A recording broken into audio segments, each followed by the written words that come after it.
A gente continua falando desse caso, né, Adriana? Agora, tendo o prazer de receber de novo aqui no Entre Nós o Rodrigo Aidar, jornalista especializado na cobertura do judiciário, nosso colunista, aparece sempre aqui no Jornal Band News, também no Band News no meio do dia, e nos dá a honra de contar aqui, aparecer com a gente no Entre Nós, para repercutir esse caso e entender exatamente se está correto ou se não está, né? Esse caso, como eu falei, foi um caso muito emblemático, justamente pelo contexto que tudo aconteceu, né? No meio da pandemia, enquanto a empregada passeava com o cachorro da família, o filho dela que ficou com a patroa perde a paciência, a Sari Corte Real perde a paciência com a criança, e tem a imagem dela levando o menino até o elevador, apertando o botão do elevador para que ele descesse, e uma criança sozinha foi largada e ele acabou caindo do 9º andar do prédio. Aidar, tem toda essa comoção, muito obrigada por estar aqui com a gente, tem toda essa comoção que revolta mesmo a todos nós o contexto do que aconteceu. Agora, a decisão, juridicamente, ela tem embasamento para que a Sari Corte Real siga respondendo, mesmo condenada, em liberdade? Boa tarde, Adriana. Boa tarde, Renan. Uma boa tarde aí aos nossos queridos ouvintes, às nossas queridas ouvintes. Adriana, sim. O caso, como você disse, é um caso que provocou comoção porque ele é muito feio, né? Ele é realmente escabroso. Enquanto a empregada dela passeava com o cachorro, ela deixou o filho da empregada sozinho no elevador e aconteceu essa tragédia horrenda do garoto cair lá de cima do prédio e morrer. Agora, e ela foi condenada pela justiça, a gente tem que analisar esse caso em perspectiva sempre, né, gente? Se a gente for ver como funciona em regra o judiciário brasileiro, esse crime levou 2 anos, quase 2 anos, praticamente 2 anos, para ter uma sentença em primeira instância. E uma sentença de 8 anos e 6 meses, com cumprimento de pena em regime inicial fechado. Então, foi uma condenação que a gente pode dizer que obedeceu o rigor. A pena máxima para esse crime, salvo engano, seria de 12 anos. Ela foi condenada a 8 anos e 6 meses. E o cumprimento da pena começa em regime inicial fechado. Então, a condenação foi bem, digamos assim, colocada dentro do que diz a lei, né? E é dentro do que diz a lei que tem que ser jogadas as regras do jogo. E o Supremo, a gente vai lembrar, decidiu, em 2019, que, como regra, claro, pode ter prisão excepcional, mas como regra, a pessoa só é presa depois de esgotados todos os recursos. E não foram esgotados todos os recursos. Salvo se você, no caso da Sari Corte Real, salvo se houver alguma prova de que há possibilidade dela fugir para não querer cumprir essa pena quando forem esgotados os recursos.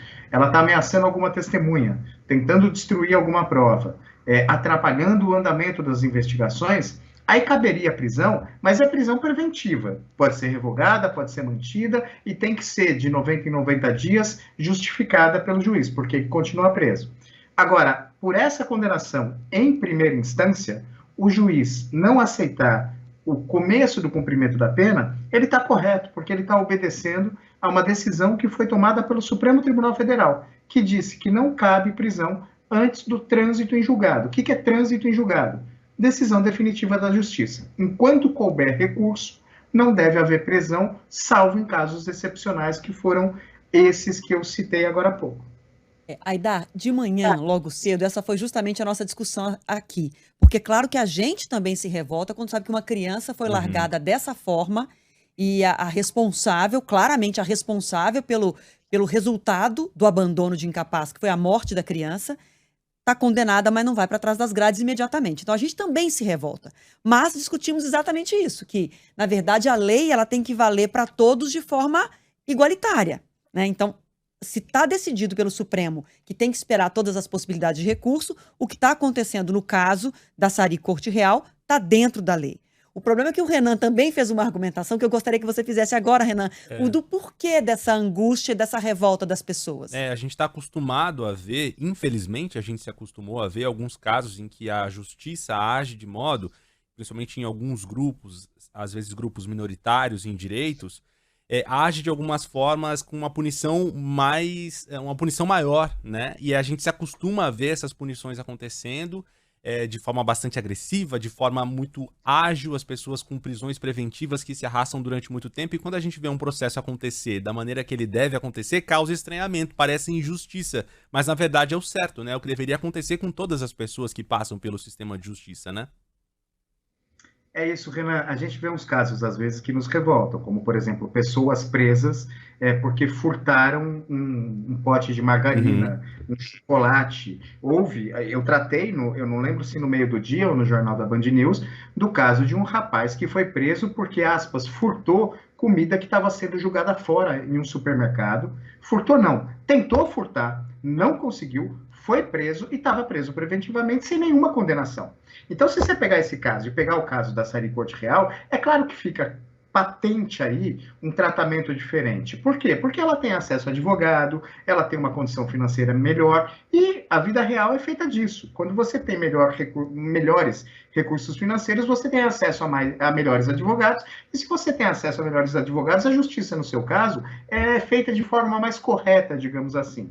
Esse pessoal que muitas vezes é defendido pela Defensoria Pública, que anote-se, faz um trabalho fantástico, tanto que esses casos chegam ao nosso conhecimento, mas são muitos. Então a defensoria não dá conta de atender a todo mundo. E existe sim essa diferença. Mas do jeito que a gente condena, quando há essas prisões indevidas, a gente tem que defender, mesmo diante de um crime escabroso, e foi um crime escabroso cometido pela Sari Corte Real, que funcione direito, que só seja uma pessoa presa depois da condenação definitiva e de julgados todos os recursos. Mas você sabe, Adriana, Renan, é um ponto que eu sempre insisto. A gente precisa de uma reforma que faça com que a justiça seja mais célere no Brasil, porque daí a gente não discute esse tipo de coisa. A gente ataca o problema no seu fundamento, na sua premissa.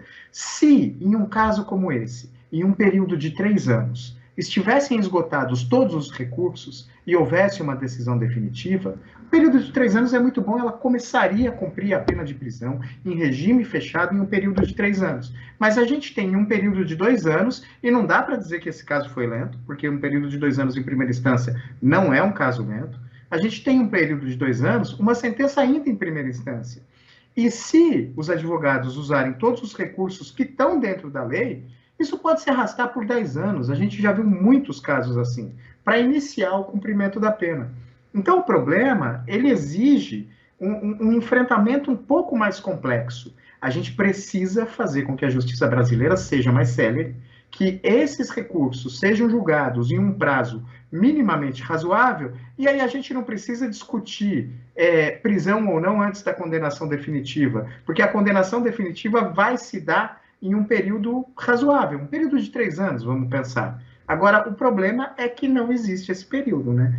A gente pode lembrar de casos, e mais casos, em que se arrastaram por 10, 15 anos para que a pessoa começasse a cumprir a pena, justamente porque foram usados todos os recursos possíveis. Inclusive em muitos casos de feminicídio. E aí, você citou que fala de casos, já falou de casos aqui de pessoas que presas preventivamente por roubar uma margarina, um resto de comida, e tem os casos de inocentes que por um reconhecimento em delegacia mal feito ficam presos e depois a própria família tem que investigar, achar a câmera de segurança das ruas comprovando que o acusado de um crime, de um roubo, de um assassinato, na verdade, não é a pessoa certa. Estava em outro lugar. O problema começa na investigação, que às vezes é muito mal feita, e vem para essa esfera que você falou, judicial, da longa espera para uma finalização. O caminho seria ter menos recursos protelatórios ou uma estrutura judicial mais veloz. Exatamente, eu acho que é isso. Eu não sei se cortando ou diminuindo o número de recursos, porque isso é uma discussão bastante complexa, mas julgando esses recursos de forma mais célere, diminuindo a possibilidade de se estender por tanto tempo. Você sabe, Adriana, que eu ainda cobri a Supremo Tribunal Federal pela Conjur, lá em Brasília, quando finalmente foi preso o Pimenta Neves, ex-diretor de jornalismo do Estado de São Paulo, que matou um feminicídio. Na época nem existia a figura do feminicídio, era homicídio mesmo e ponto final, que matou a Sandra Gomide, a gente vai lembrar. E eu lembro da sessão do ministro Celso de Mello dizendo: chega, cumpra-se, execute-se já a prisão desse sujeito, porque ele já está aqui no 30º recurso, a gente já disse que não adianta mais, e não dá mais para admitir esse tipo de coisa. E disse que, independentemente de recurso, que se executasse naquele momento a prisão, e só então Pimenta Neves foi preso. Eu não lembro quantos anos isso levou, mas se eu não estiver enganado, eu posso chutar aqui que levou mais de 10 anos. Então, o próprio Supremo reconhece o problema. Há problemas. Às vezes, a gente está no Supremo Tribunal Federal e é muito engraçado que o presidente começa a ler o recurso. E ele começa assim, embargos de declaração, nos embargos de declaração, nos agravo regimental, nos embargos de divergência, e às vezes lê 7, 8 recursos no mesmo processo. É isso que precisa a justiça analisar de forma muito detida, porque esse sistema é complexo, mas ele não pode admitir, pode continuar sendo complexo, mas não pode admitir que uma pessoa efetivamente culpada use a justiça em seu benefício para não cumprir a pena que foi imposta pela própria justiça. Bom, muito obrigada, Aidar, pela sua participação. Sua memória está muito boa, viu? Rapidamente eu puxei aqui informação enquanto você falava.